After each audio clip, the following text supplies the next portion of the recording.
Welcome everybody to the Serpent Tarot for another pick a card reading. Today's reading is being filmed and will be published to coincide with, to be the day after, and therefore complement my You Through the Houses episode 8, which will be about the 8th house. Though you don't have to watch it at that point. This is a timeless reading, so the message will come to you whenever the message is meant to come to you. But what I wanted to do with this, the 8th house is one of two houses in astrology, in the astrology chart, which I very much relate to spiritual gifts, spiritual beliefs, spiritual practice, and so forth. And the other house is the 12th house. And what sort of differentiates them for me is the 12th house feels, it's a Pisces house, it feels liminal space, interdimensional sort of travel, astral travel, those sort of things. Not to say that that's the only house. That could also relate to the 8th house, but it feels very Neptunian, very telepathic, very much empathy, those sorts of energies, and dealing with depth psychology. The 8th house, being Scorpio's house, frankly feels a little bit more like magic to me, and we'll be looking at high magic here. We're not looking at anything that's problematic in that area.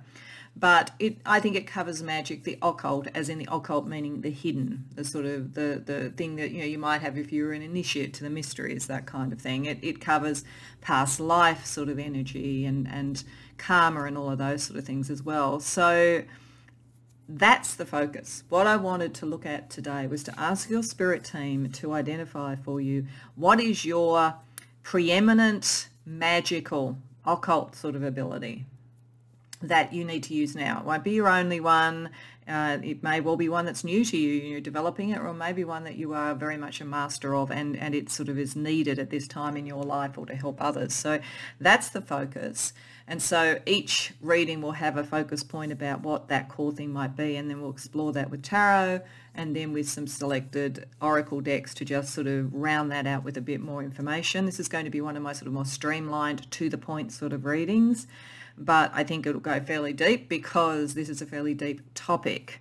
So to help with the choice, I have 3 piles to choose from here. I'm putting down the numbers for those that like the numbers to sort of see those visually when they're choosing.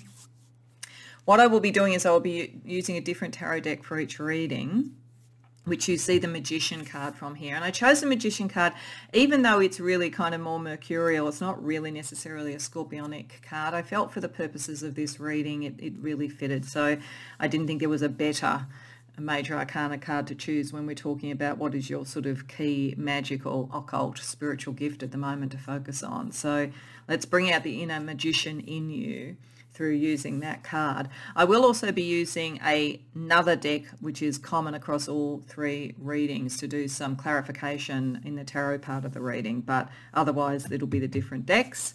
So to help with that choice, possibly, if you know the decks or the image calls to you, the pile 1 is the World Visions Tarot, pile 2 is the True Black Tarot, and pile 3 is the Dream Visions Tarot. So there are 3 tarots that I feel really have some imagery that kind of hit very strongly in on this in different sorts of ways.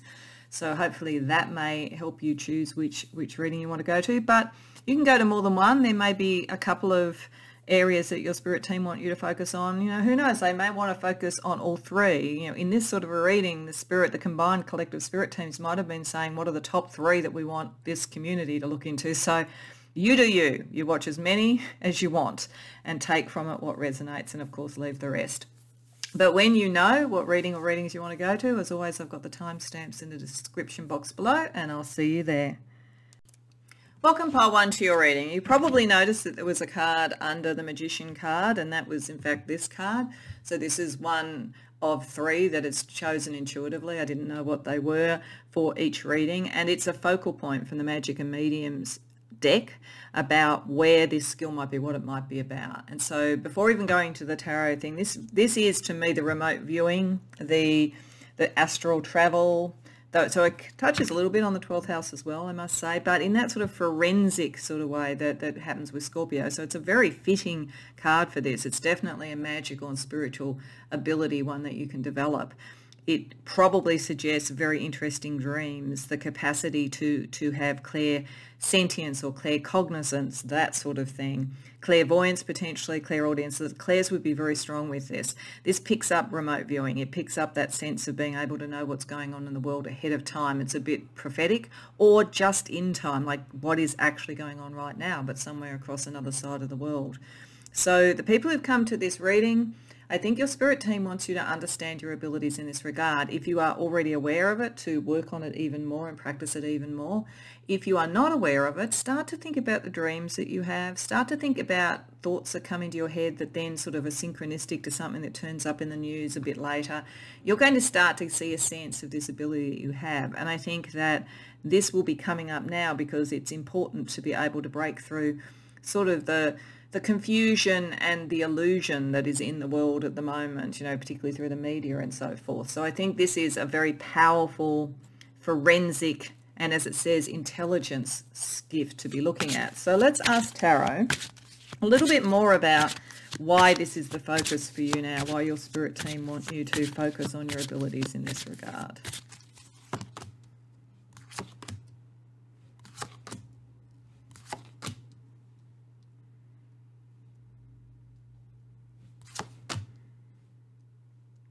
Okay, wow, straight out the gate, it's not surprising in a way to me, because this feels like sort of like understanding what's going on politically, almost militarily, strategically, all of those sort of things as well. There's definitely a sense here about a fight for justice, that in some level or other you are involved in that. Now, it could be very personal. It could be that you are looking to win a particular legal battle of your own, or you may be looking for the right place to work and what the right contract would be. There could be any number of things that could be happening on a personal level or with sort of friends and family around you. That's very possible. It's very possible for some of you. There may be some disruption around the family that this will help with. In some circumstances, it could even be that you're estranged from a family member or family members, or divorce or something like that. That you kind of need to really understand what's going on. You're maybe not sure if you're being told the truth. So it could be very, very personal like that. But I think for many of you, this is about a bigger ticket thing. It's about some sort of injustice, some sort of social issue, something like that you're working on. And this ability is going to help you have victory. It's going to bring you information that you wouldn't have otherwise really been able to have access to. It's almost like a spiritual hack. Not that I am in any sense advocating hacking. I'm not talking about anything, you know, illegal or anything that is actually, you know, technological. It's more that it is a kind of a hidden advantage, a knowing about something, a sense of something. You feel very, very intellectual, very intelligent, very strategic. It feels like the information comes to you very much on an air element, but it's meant for a victory in some sort of battle that has to do with justice.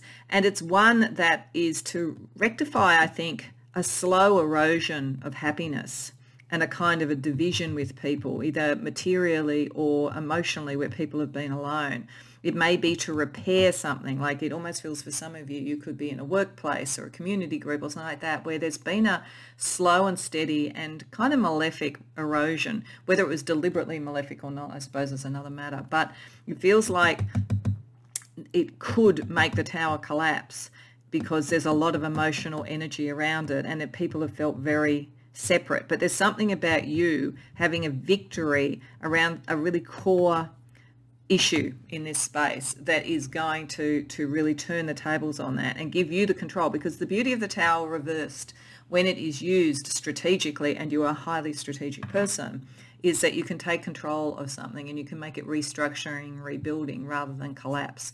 So whether it is a personal battle that you're doing, whether it is trying to reconnect with a family member who's been sort of alone, or that you felt alone, whatever this may be, whether it's intensely personal or whether it's sort of all the way up to political, you are meant to develop and work on this ability, because it is your hidden strategic wild card. It's your hidden advantage, really, in something, and it is going to help you win something.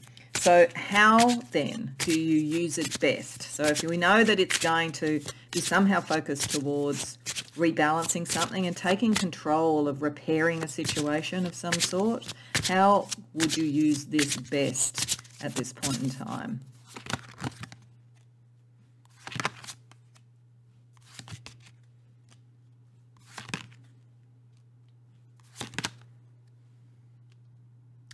Okay. So this looks like one of the things that you can do with this is you can almost call a halt to whatever the issue was. It's almost as though you're going to get some sort of information or an insight, a strategic point, a kind of an understanding, even saying something to someone potentially who has a power position in this, if it is particularly around something sort of political or strategic or organisational.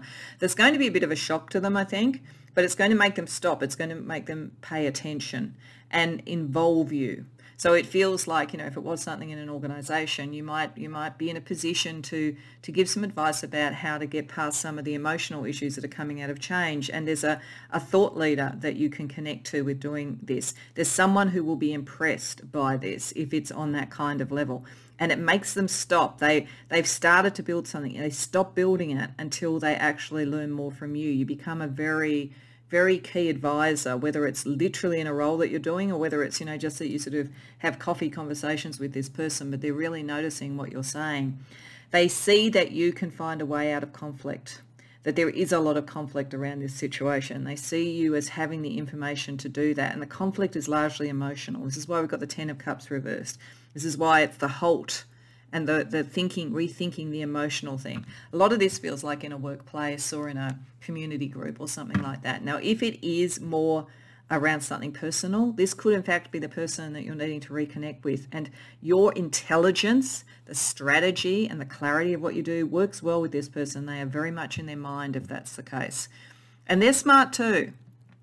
But they recognize your intelligence, and I think they kind of think, wow, how did you know that? Like, there's just something that you will take that is at this more magical level, and it makes them sort of stop them in their tracks in whatever this was, and it finds the way through the conflict.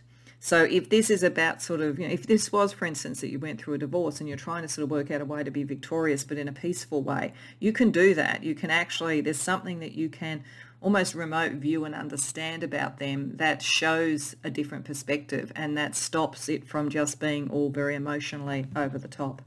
But that's if it's very, very personal. If it's a family kind of reconnecting, then there's someone in the family that will really get what you're saying and will help you, probably collaborate with you around peacekeeping.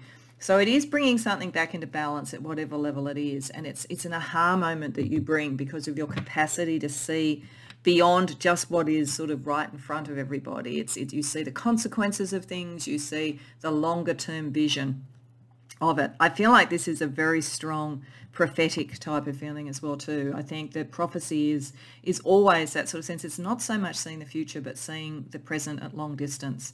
And it's also understanding that in the context of the past. So I feel that this is very strongly what Spirit wants you to be focusing on. There's something about your viewpoint and your magical viewpoint that's going to be very key here. So let's see with the Blue Deviant Tarot, so a different tarot, just what you may not be aware of, because I think some of you may literally not be aware of this ability. That's why I'm saying pay attention to your dreams, to what comes into your head, to daydreams, to flashes of images that you might have, or words that come into your head, or songs that come into your head, I'm getting as well. Like whatever it might be, to start to understand that's what you're doing. You're kind of a little bit out of your body when you're doing it. You're connecting to the collective unconscious. You're connecting to other energies and other people in other places that are geographically distant, but somehow energetically right there with you. So it's just learning that if you haven't done that. And if you do know that, then there may be sort of something that you don't know about your own ability. So that's just what we also want to ask the Blue Deviant Tarot, to make sure that you use this to the greatest ability. So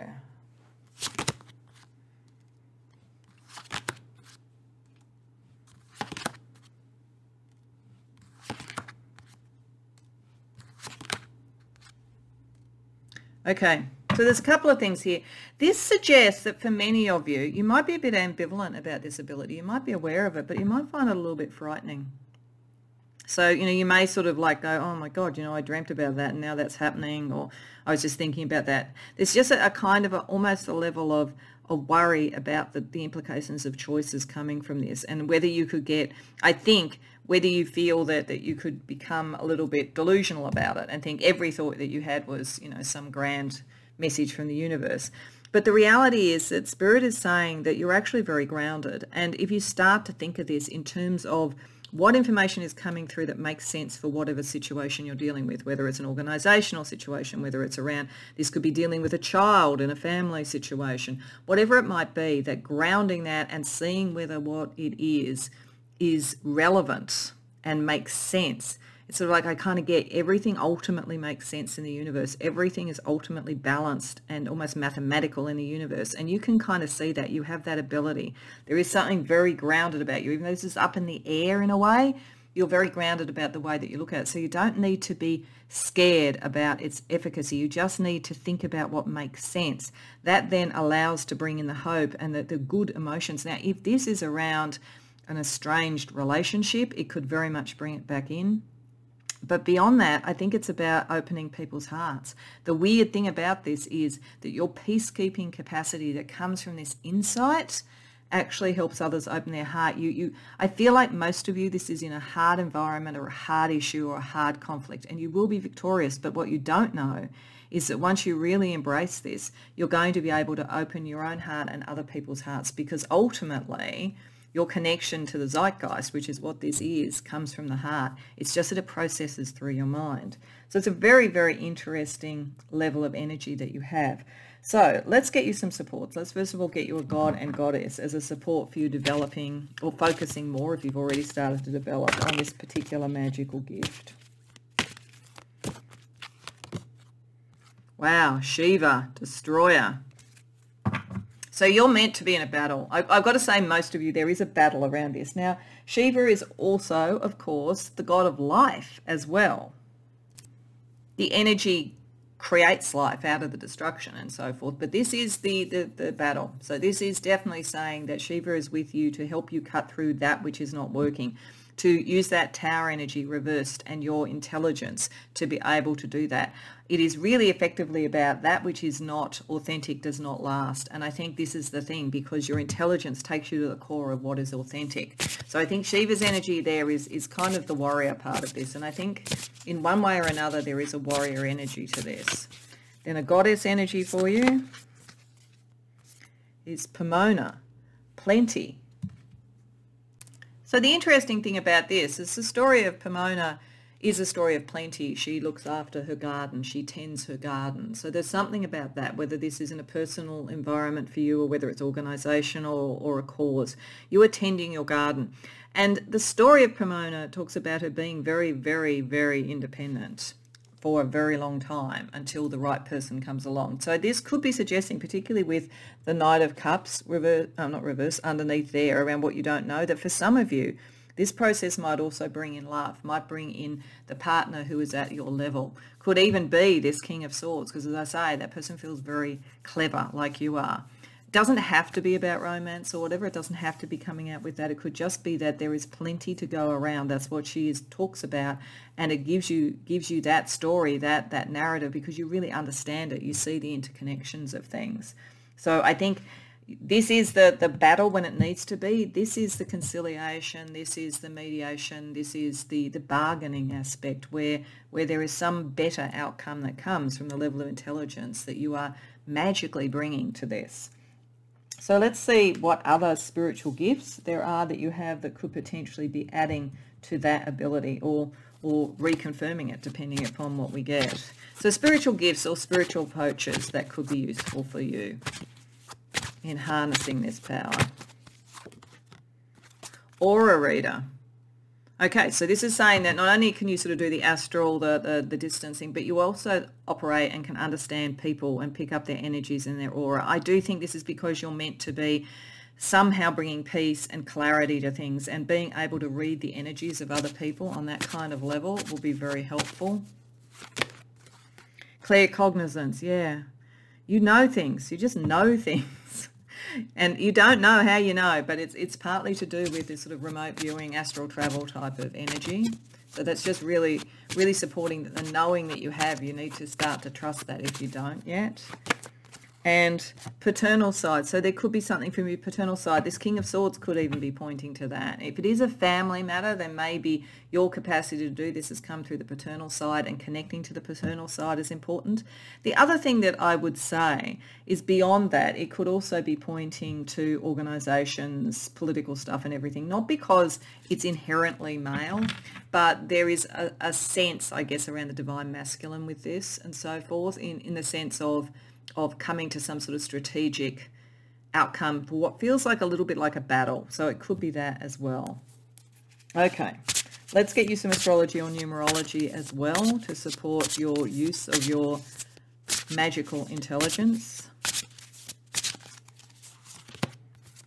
22. Well, for a start, that's a power number, so it's definitely saying that you have this. I think many of you probably know, but if you don't distrust this. Start to look at what you know and do and how you pick things up, because there's something there. You're going to see it when you start to look for it. Oh, I'm 33. My God, you guys. Okay. That's a really high order sort of mastery number. It's, you know, it's also sort of, I'm getting for some of you connections to things like initiation, Freemasonry, perhaps, you know, past lives in, you know, the Knights Templar. There's, or high magic. There's all those sort of things that you definitely, if you wanted to do that, you have the intelligence and the capacity to do it natively anyway, but you're very powerful. Okay, let's see one more. Waxing crescent. So this is saying that this is time to let go of that which didn't work. So I think there may be some letting go with the Tower reversed there. Some of this understanding and knowledge will actually show you where to let go. Shiva will help you there as well too. What in this situation should be sacrificed, let go of, negotiated, bargained out, resolved, you know, forgiven, whatever it is, so that you can move forward and get back to first principles, because you're meant to start to use this power. You're not meant to be kind of tied up just in one conflict overall. Okay, so to finish this off, to just kind of give you a final blessing, I wanted to use the deck that has dragon butterflies, because I think that's a pretty magical sort of concept. So we're just looking for the kind of blessing or the energy that comes out of you really developing this skill, pile one.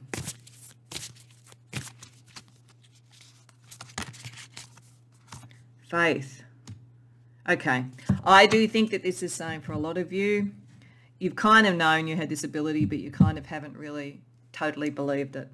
So I think that there's something about how you can use this and how it's going to resolve something and how it's going to show you your strategic skill, your intelligence, your mediation, your peacemaking, whatever it is, that's really going to start to give you that faith and that ability. And that unlocks so much because it's all there. It's just, I think that for many of you, you haven't fully understood that you had it to this degree. You've kind of taken it for granted and just thought, oh, you might have thought, look, it's intuition on its most basic level. And intuition is a magical and psychic ability, but it also, to some degree, is also just very fast thought. So depending upon the level and how it operates. So you may have just put it down to that or serendipity, but it's not. You really do know what other people don't know. So I think this is all about not only resolving whatever the situation is and making you feel a sense of plenty rather than maybe a sense of lack, but giving you faith in yourself. So I hope that resonates for you, pile one. I hope that you enjoyed the reading. If so, please like the video and subscribe. And if you care to share in the comments, I'd love to hear about it. Otherwise, I hope to see you in future readings. Welcome, pile two, to your reading. So you may have noticed that under the Magician card, there was another card, and that's from the Magic and Mediums Oracle. So that was intuitively chosen, just shuffled and laid down. I didn't know what they were. But for this, what I asked Spirit to show me was some key information about what the main focus for your spiritual and magical power was at the moment. And you guys, you don't go small, do you? I mean, this is ascension. This is pretty big. So this could be about your own ascension. It could be about initiation, rites of passage, that kind of thing. It could be about your own spiritual journey. Some of you may be in your last incarnation or close to that, ready to ascend. Some of you may be working very much on connecting to the 5D, all of those sorts of things. Or you may be here to help other people ascend. I always feel when I see this card, because you've got this sort of woman who looks like she's ready to go on her journey, well, there's a lot of kind of almost grey figures around it and a grey energy about possibly bringing awareness to other people, you know, sort of like getting other people to understand there's a journey to go on, that it's not all about the 9 to 5 and so forth. So it could be a bit of that as well, but certainly this is about spiritual ascension, spiritual knowledge. And I find it really interesting that it came with, and you possibly were drawn by, the True Black deck. I don't use the True Black deck all that often with public readings. To me, it's my soul deck. It's the deck I feel most connected to. I think it's a deck that's deeply magical. And I think it's sort of one that I like to use in things like readings around the Kabbalah. So again, that sort of fits with this energy. You're very connected to that energy pole too. So let's look with the True Black. First of all, let's look about what more can you learn about how to focus this magical energy and this magical directional pathway, I think, which is what we're really talking about here. Oh, have you got the Magician straight out of them? Yep, okay. I know what we're dealing with here.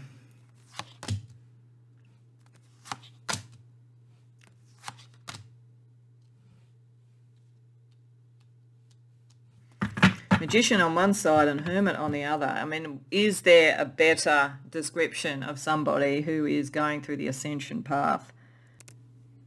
So I think that's you. I think you're a combination of the mystic and the magician. Very, very 8th house. You may have Scorpio strongly in your chart. You don't have to. But I do think your 8th house is powerful. It would be interesting if you know your chart to have a look at what's in your 8th house and to pay attention when there's major transits into your 8th house. Because you're not new to this at all.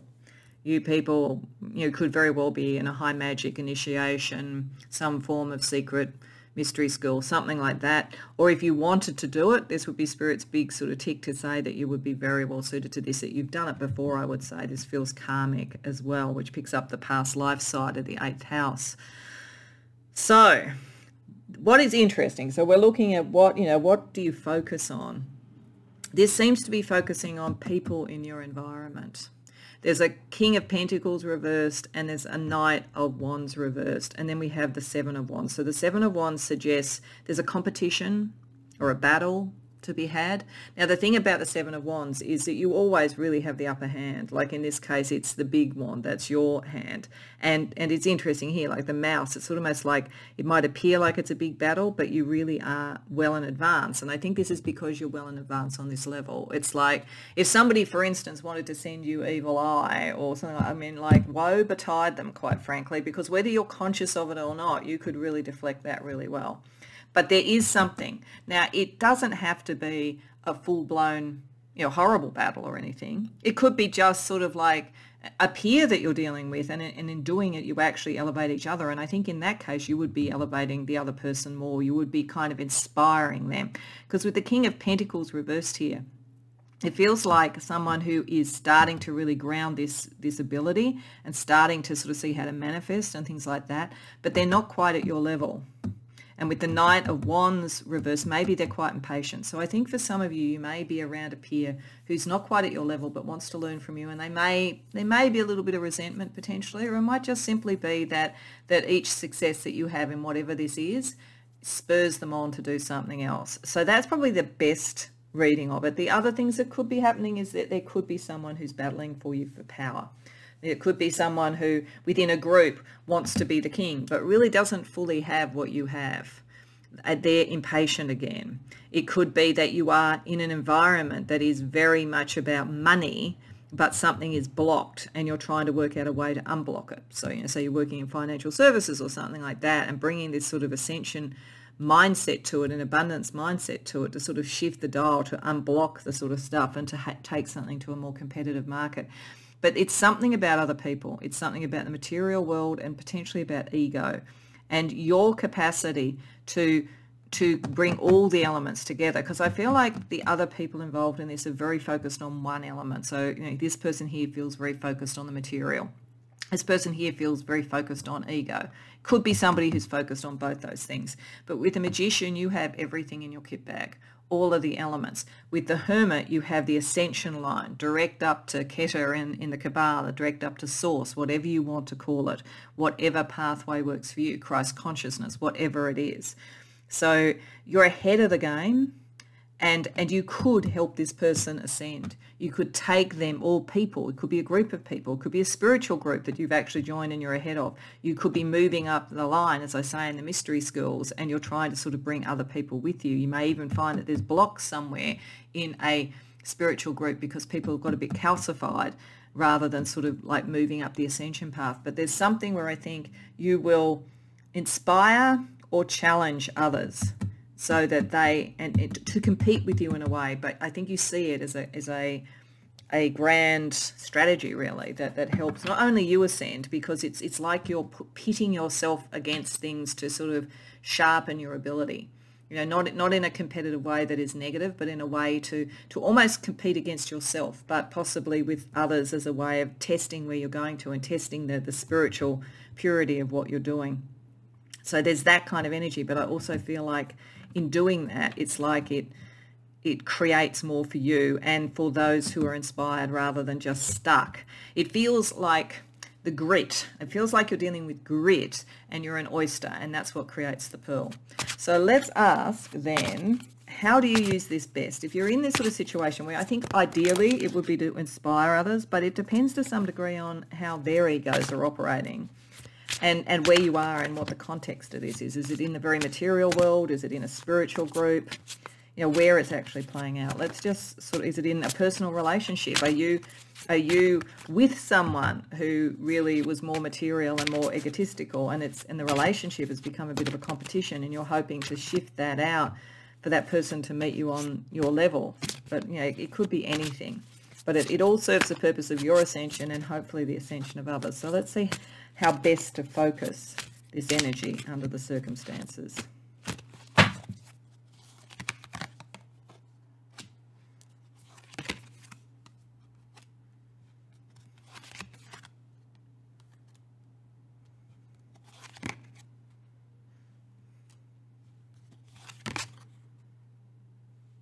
Okay, so this is kind of saying it could be happening in one of two ways, a bit like we've sort of been talking about, but it's clarifying it a little bit more. It's saying in one case, this is about a relationship. Now, whether it's literally a love relationship, but it could be with the lovers, or whether it is a friendship or, you know, within a group, as I say, a kind of like friendly rivalry or something like that. There's something about focusing this energy on a relationship and how to bring it to a celebration with the Three of Cups rather than what feels like a competition. It feels a bit estranged at the moment because of the Five of Coins here. There may be a very big difference between the sort of manifestation ability. This person may potentially, particularly as the King of Pentacles reversed, may be in difficult financial straits at the moment. You may be able to show them how to manifest abundance and the spiritual side of things and how to ascend, how to make it less about the actual material, and in doing that to release it for the material to come in. So that's a possibility. But there is an issue about competitive strength operating and what is the investment of this? You know, is it something where the person is going to ascend with you, I think. The other side of it is around something like business, because with the Seven of Pentacles, that's sort of like where to invest energy. And it may be that at the moment you are very well aware that you are being torn into a competition area that's just not, it's not returning investment. It's actually bleeding. You know, it could be an organisation. You could be in an organisation and you're looking at competing with other industry providers, for instance, and all the sort of efforts that are going into it may be from other people around here who aren't thinking about the grand purpose of whatever the organisation is. It's sort of like throwing good money after bad. It's kind of bleeding the strength out.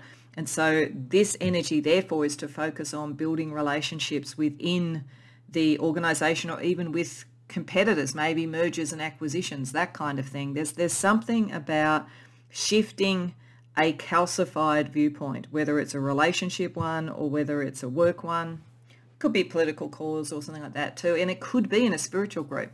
It could be that the harmony that was originally there is not there anymore because there's competition on material outcomes or who has the status or who moves up the various levels or whatever it might be. But you are, this energy, you are meant to unblock that, I think, or at least unblock it for yourself. So let's have a look at, with the Blue Deviant Tarot, what you don't know, because I think you're very well aware of whatever this battle is, whatever it is, you know, in whatever field it's in with you, relationship, career, spiritual communities, whatever it is. And I think you do know you're the Magician and the Hermit, to be frank. I don't think you'd be this far on this path if you didn't. It's just, what might you not know that could be useful to help you make the right decisions and take the right moves with this?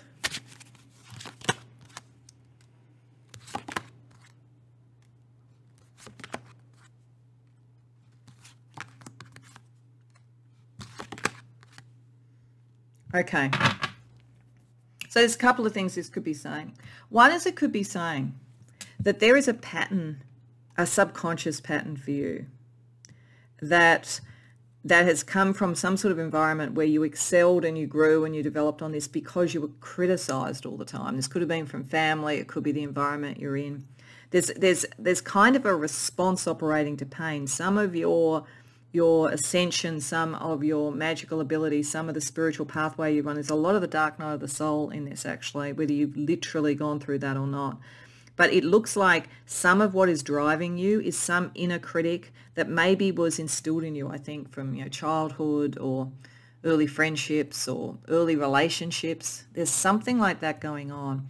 And part of the thing about taking the higher ground here, I think, because I think that's what it's about. You are meant to take the higher ground in something and therefore inspire or win, and move on, whatever the other people do, it's their business really, but there is that possibility of inspiring. Some of that is coming from needing to be liberated from a sense of not being good enough or not having the moral high ground or not doing the right thing in some way. And it may even be that coming into your sort of magical abilities has been moving outside of a very traditional religious framework where there was a critique. But there's something here, there's an inner pain and an inner wish to liberate from a critic that I think you've almost taken within. And what that has done is it has dulled your own communication and your own ambition. And I think this is saying that you can have ambition. It's almost as though there's something that taught you that wanting to move up the ladder in a career, for instance, is somehow just ego, or to go into a secret society and go up the levels could be ego or something. There's something where you're self-regulating. And I feel like something in this situation is to show you that you are more advanced than you think and that you have the right spiritual and magical balance in what you do to shut off this inner critic so that you can start to speak your truth and create what you want to create. And in doing it, you inspire. I think if you don't understand this, then you will respond in a way to these people and it will just be a battle. So I think there's a really, really key thing here about you understanding that you've kind of put a set of judgments on yourself, or you've somehow taken in a set of judgments that someone else illegitimately put on you. And if that drives you unconsciously, you will always be in battle and you won't get to the level that you could be at and you won't shift other people. But if you can let that go, then you will be able to inspire. Some very interesting energy. Let's have a look at what God and Goddess could help you with this. So firstly, a god or a titan. Set, chaos. Yeah, there's the dark night of the soul, and there's what you're dealing with. Like you could be into chaos magic. It's a possibility. You don't have to be, but that's possible with Set there. But certainly I think that some of you, to be perfectly frank, may have spent some time in the sort of darker side, and not in really anything awful, but in maybe the darker sort of or power-oriented sides of magic in past lives. You brought something like that through. Or you were even born into something like that and you're trying to ascend out of it. But there is certainly that sort of sense you're very acquainted with the Scorpio. You're very acquainted with the dark night of the soul. You're very acquainted with the concept of chaos. But out of chaos comes order.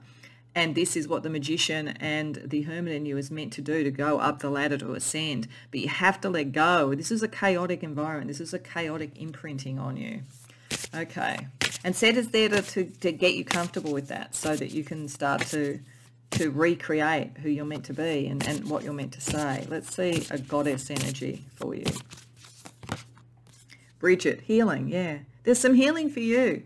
I think you will heal others, but I think there's actually some profound healing for you in this. Understanding what your power is, understanding what your ability is, not demonizing it in yourself if it's been demonized. Maybe some of you kind of were, you know, one of those kids who sort of like knew what was going on, preternatural sort of understanding of things, you know, maybe seemed powerful, maybe you could do things that were scary and your family were like, whoa, you know, the devil's in them or something. Like there's something like that with you guys, but this is meant to heal. And I think then you heal others as well too. So part of your ascension path, once you've done that healing, might be to be a healer with others. So I think Bridget is there for you with that.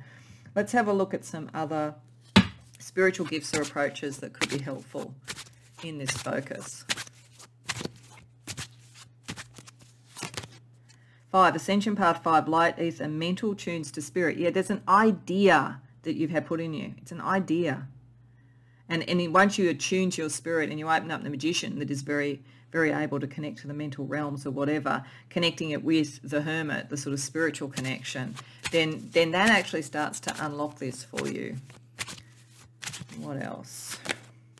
Blogger platform. Okay, so this may be a sign that you are meant to speak out. There's something about what you learn and do that you're meant to take out into the world in some way. Maybe that's part of the competition. Maybe some of you are trying to do that at the moment. Maybe you're on a YouTube platform and you're finding it hard to sort of get the traction you want. Maybe you are, you know, writing and it's hard to get something published because there's competition, but you can do a lot yourself, and this is why I think it's so important to work out the programming underneath that stilled your voice a bit, because you have a lot of worth to say. And it doesn't have to be a blogger platform. When I see these cards, it could be any kind of platform that gets the message out.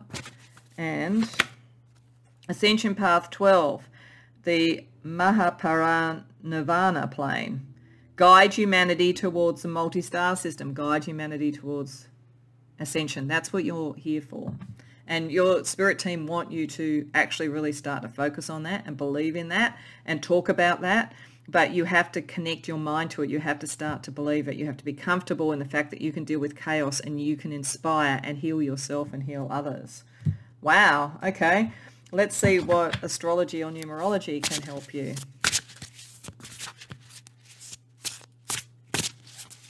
I sort of had a feeling when I used the True Black tarot that it would bring out something pretty extraordinary, and it looks like it has. Okay, astrology or numerology. Cardinal. Yeah, you're meant to initiate something. Cardinal signs are the initiating signs. Mars. Yeah, and take action and be comfortable in the chaos. There's very much an call to action around this. You may have been with the Hermit more, I'll learn all the spiritual stuff and I'll meditate and I'll think high vibrational thoughts, but you're actually meant to be right in the midst of it. You're much more powerful than that, pole too. And lunar eclipse. Yes, maybe you let emotional fears and emotional programming from before actually sort of hide some of what you did. But the eclipse also brings things to the surface. So this is time to bring it to the surface. This is time to understand, what is that programming? Where did it come from? Why do you feel that? Because you're meant to be out there and initiating in this. You've got a mission, pile 2. So to finish off, I just wanted to give a nice sort of energy, a kind of a blessing energy. So from the Enchanted Blossoms Oracle, which has dragon butterflies. I think dragon butterflies are a wonderful concept and highly magical. So we just want to see what Spirit wants to finish with here for you if you focus on this part of your magical repertoire more. Persistence. Okay, you're here for the long haul. I would have liked to have got you a message that was like, you know, love, hope and peace, but the reality is that you're ready for something much bigger. You're here for something much bigger. And so the blessing I think that's meant to you is to give you that persistence, to be able to keep on going and understand your power and what that means in terms of your mission. So I hope that resonates for you, pile 2. I hope you enjoyed the reading. If so, please like the video and subscribe. And if you care to share in the comments, I'd love to hear about it. Otherwise, I hope to see you in future readings. Welcome, pile 3, to your reading. So you might have noticed that under the Magician card, that might have been what drew you to pile 3, there was another card, and this is a card from the Magic and Mediums Oracle, and that was just intuitively chosen, sort of shuffled and chosen. I didn't know what it was, but I was asking for each of the readings to have a card from that Oracle for Spirit to say, what's the high level magical focus? You know, give me a really good key and a good theme for this. And this is a pretty obvious one for this sort of reading, divination. very much a sort of 8th house type of energy if you're watching it after the 8th house set of readings yesterday. But even without that, this is very clear that you have divinatory ability. So many of you might be readers, you may use other forms of divination, you may be naturally just a channel and be able to sort of automatically write or sort of be a medium or any of those things. But divination to me is picking up the energy either through things like cards, where it's almost like it's a doorway to the collective unconscious, and you therefore see the sort of probabilities and the energies around, or it could be connecting to very powerful guides that are showing the big fingers of fate, the big sort of directions of fate and so forth. And it usually involves a very high degree of psychological understanding, because it puts it in a framework, so that you can actually give advice to people using those tools that will be resonant for them and that they can actually use in a practical way. So I feel that pile 3, you are able to do this, whether you know it or not, it's another matter. So Spirit might be wanting you to just choose a divination thing and just test it out and try another one and test it out and find the one that draws to you. If you love archetypes and narrative and stories, I'd highly recommend things like tarot as a starting point if you haven't started yet, because it has such a beautiful psychological structure to it, and then sort of use oracle cards. But it doesn't have to be the visual medium like that. As I say, it could be automatic writing, it could be a pendulum, it could be runes, whatever draws to you, but you've definitely got that gift. And if you're already developing it, then you're meant to develop it and use it more for some reason. So let's use the tarot to ask a little bit more about this focus, what Spirit is wanting me to focus on in terms of this ability, this magical ability.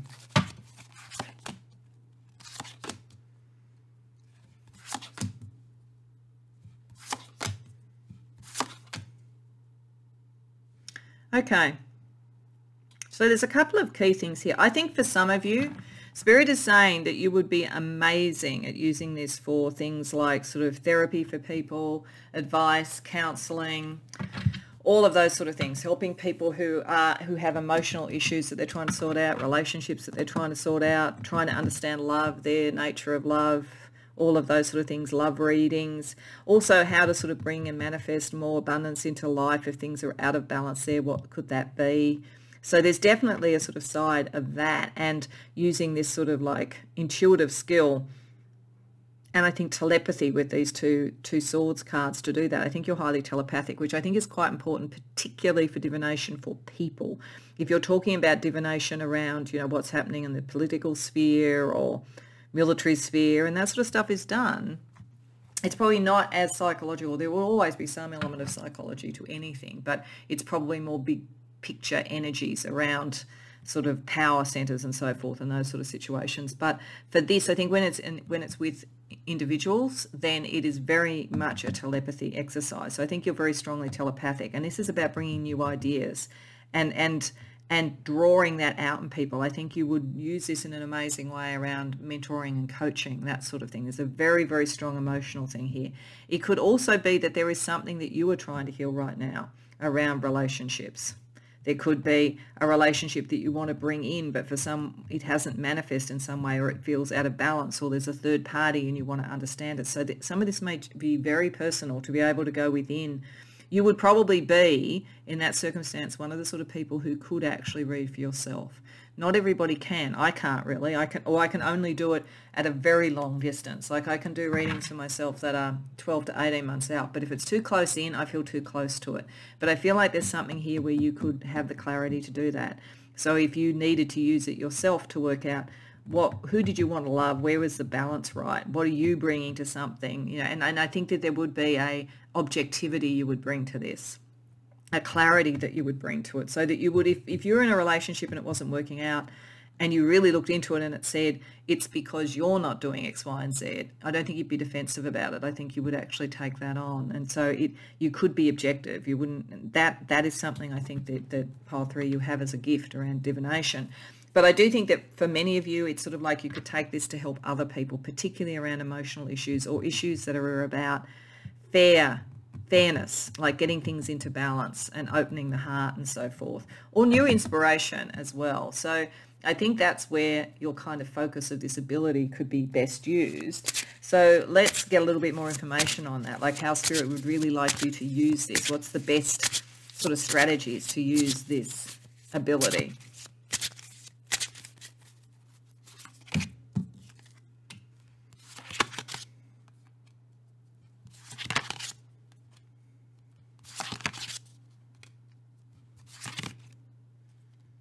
Okay, you're kind of going to be the jack of all trades on this, the kind of the polymath, in the sense that and I know that a polymath is not fully a jack of all trades, it's very specific things, but this is all within the area of divination, because this is saying there's a number of different ways. So it could be that you could use all of them, or it could be that you could choose the one that you most fit with, and it might depend on who's come to this reading. So in one part, this is saying you can use this to give people hope around relationship things. Give yourself hope as well too, a way to come out of a cycle where joy doesn't seem to be accessed and where hope isn't accessed anymore. So there's a kind of a take somebody out of the labyrinth type feeling that you have here. And it could be yourself, but I think you're going to do a lot for other people. So that's one thing. There's also, I think you could be, this is the coach or mentor. This is the taking the idea from the beginning to its fruition. I feel like you could help people to really understand their skills and their abilities and take it from the beginning to the end. I think there's something there. It's sort of like you can help people complete. They can understand when there are reversals. When you think again about tarot, when you look at something like the major arcana, there are sort of ups and downs all the way through that. When you look at the suits, there's ups and downs around creativity or thinking or love. I feel like you have that capacity, using that ability, to keep people on course from the very beginning, the first principle, through to the culmination. So there's a very strong coaching and mentoring thing here. There's also, connected to that, giving them clarity and helping them make decisions. And also for you too, when you don't know how best to do things, you will be able to connect in and see that for yourself. On top of that, there's the potential around bringing harmony in power situations where power is out of whack, or where people don't feel able to express their power. So in work situations or so forth, you might be able to help people around that. And I think also in relationship environments where relationships are out of whack in terms of sort of generosity of spirit, there's power balances that are in play, like giving that clarity and helping people to understand, is this still a relationship that they should be in, or is it one that is not going to work because of those reasons? And if it is one that they should be still in, how to get there, how to kind of break this cycle. So I think it's sort of saying you could be doing it in a workplace, you could be doing it on the political stage, you definitely could be doing it coaching and mentoring others, and you could also do it for yourself. So I think Spirit just wants you to really, really develop this even more, or use it more, have more faith in it if you're not sure about your abilities and so forth. So let's ask what you don't know. We'll use the blue Deviant Tarot. So we're just going to get a little bit of a sense about what else about this ability you have you might not know that would be helpful to know, so that you do use it to its fullest extent. Oops. Dropping cards everywhere. Shuffle again to get it back under control. Get the tarot deck back under the control. Okay, so what you don't know.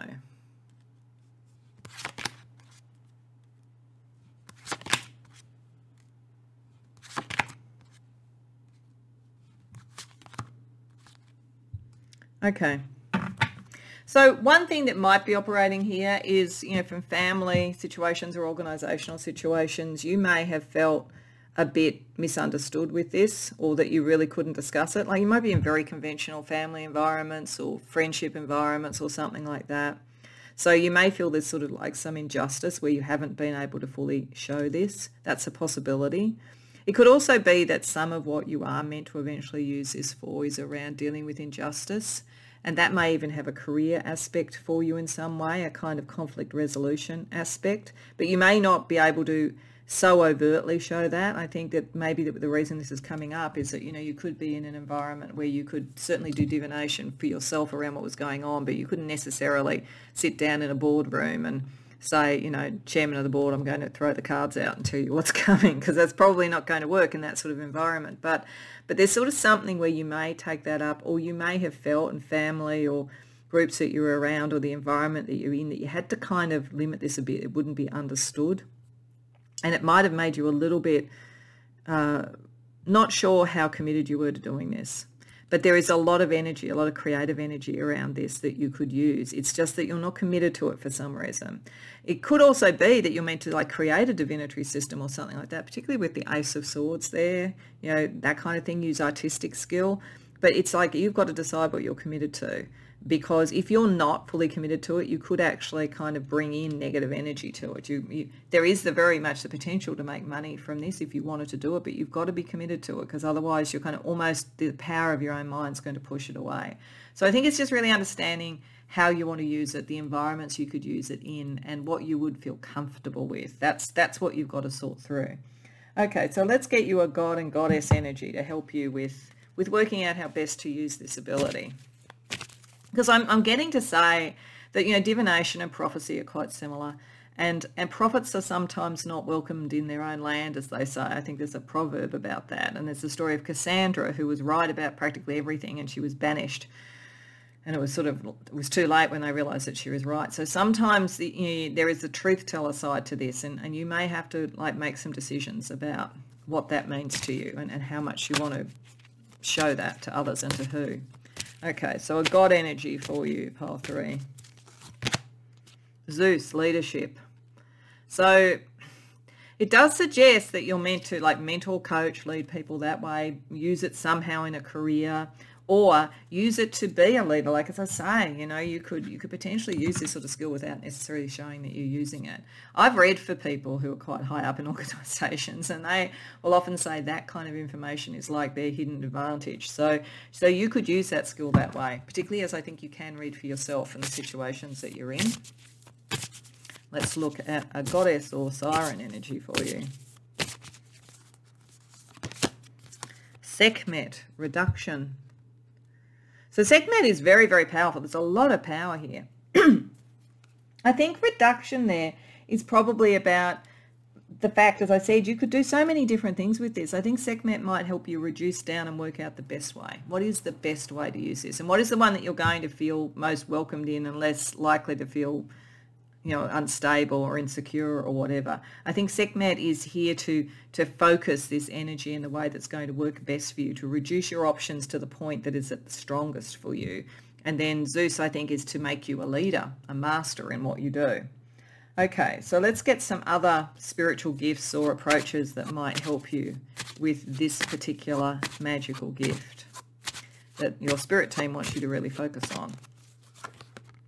Oh my goodness, demonologist. Whenever I get demonologist, I always feel like I have to say, I do not think that this is saying that you are dealing with demons, but you might be dealing with some unjust situations, and you might be trying to help people deal with unjust situations. You might also find that sometimes in certain environments that you come up against power issues that are an issue, and you almost have to kind of understand it and find boundaries. It might be here to suggest to you thinking about where best to use this divination. It might be best to use it in coaching and mentoring, because if you go into power environments, you might find it's a very unjust and difficult environment to be in. You'd have the ability to deal with it with demonologists there, but that's, you know, I think that's always a bit of a tricky card when that comes up. We've also got clairvoyance. So yeah, no wonder you've got divination, you're clairvoyant. And I think that might be tilting towards visual sort of things. So some clairvoyants, they don't need cards, they don't need anything. They just have visions, you know, and meditation and seeing things in visions could be the thing. And tarot card reader. Oh, what a surprise. Yeah, I definitely think, you know, you could do tarot cards, you could do oracles, you could do anything like that. And as I say, I think you could read for yourself, and that is not that common. Okay, let's get you some astrology or numerology energy as well, pile 3.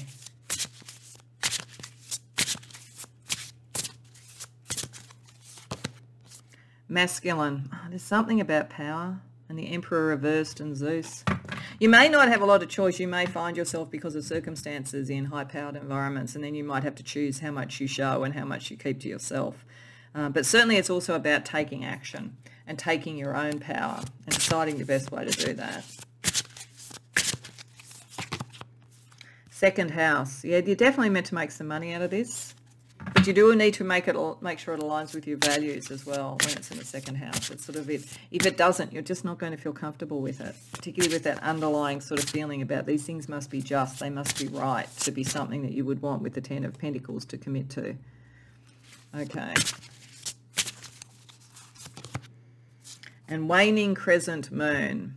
So the waning crescent moon is about letting go of that which does not work anymore and getting back to first principles. So again, it's kind of like Sekhmet with reduction. It may be that this is coming up, that some of you, as I say, do have a number of skills in this area and a number of ways you could do it, and you're really trying to sort out the best way to do it. This would be saying something that is active, that brings out your leadership and brings you value, but connects with your values, and it doesn't take you into the really dark night of the soul. I keep coming back to coaching and mentoring. I think that is a very strong thing for you. So to finish off pile 3, I'm just going to draw a card from the Enchanted Blossoms deck. It's a deck that has dragon butterflies, and I don't think there's much else that could be more magical than that. And hopefully it's a positive message around what can sort of energetically come for you by really focusing on this particular magical gift that you have. And you have beauty. Well, that's lovely. I think there is a beauty to helping people through these things. I think there is a beauty to seeing clearly. I think there is a beauty to cutting through injustice and those sort of things in whatever way you can. And I think there's a beauty to finding where you can settle with an open heart and see a commitment. And it could potentially bring in love, as I said, for some of you. So that's a lovely sort of payoff for working on your divination. I think it could also suggest some of you might create tarot decks or something like that. There's something artistic about you as well, as I said, or you may very much be drawn to very beautiful decks. Anyway, whatever it is, because there's a number of ways you could do this, I hope that this has been helpful. I hope it resonates for you. I hope you enjoyed the reading. If so, please like and subscribe. And if you care to share in the comments, I'd love to hear about it. But beyond that, I hope to see you in future readings.